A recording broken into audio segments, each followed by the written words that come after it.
Қаланың құқық қорғаушылары жасөспірім шарасы барысында мектептерде, түнгі кафелер мен клубтарда рейдтік жұмыстарды жүргізген. Басты мақсат кәмелет жасқа толмаған жасөспірімдердің жасаған қылмыстары мен құқық бұзушылықтардың алдын алу. Осы күнге дейін 1 сәуірден 10 сәуірге дейін түнгі рейдтер ұйымдастырдық. Бұл түнгі рейдтерді мақсаты түнгі қаладағы ойын-сауық мекемелерін ішіне барып, жасөспірімдердің бар жоқтығын тексеру және де алкогольдік және спирттік ішімдіктерді сататын магазиндарды әшкерлеу. Мамандар оқу орындарда студенттермен бірге кәмелетке толмаған жасөспірімдердің қатысуымен көріністерді ұйымдастырды. Теміртау техникалық колледжінің студенттері де аталмыш шараға бір кісідей қатысты. Оқу орын басшылығы балаларды тәрбиелеу маңызды фактордың бірі дейді. Осы шара аясында біздің колледжде үлкен көп жұмыс жасалып жатыр.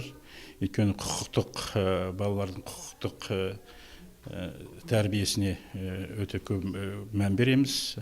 Балалардың тәрбиесі, балалардың осы колледжде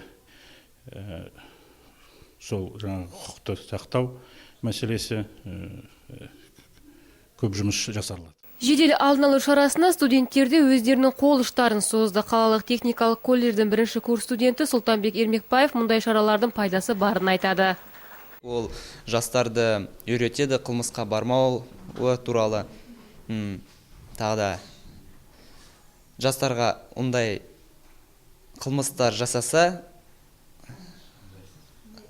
жазалар оған ауыр жаза болады.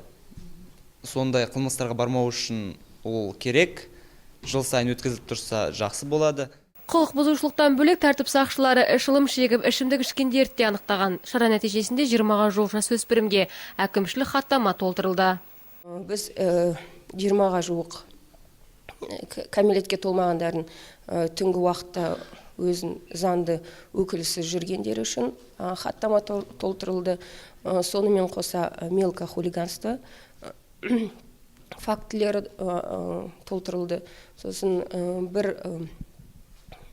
спирттік ішімдік және бір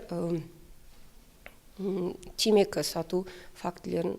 Жалпы жасөспірім шарасы республика бойынша әр 90 сайын өткізіліп тұрады. Ал Теміртау қаласында ай сайын өтеді деп жоспарлануда.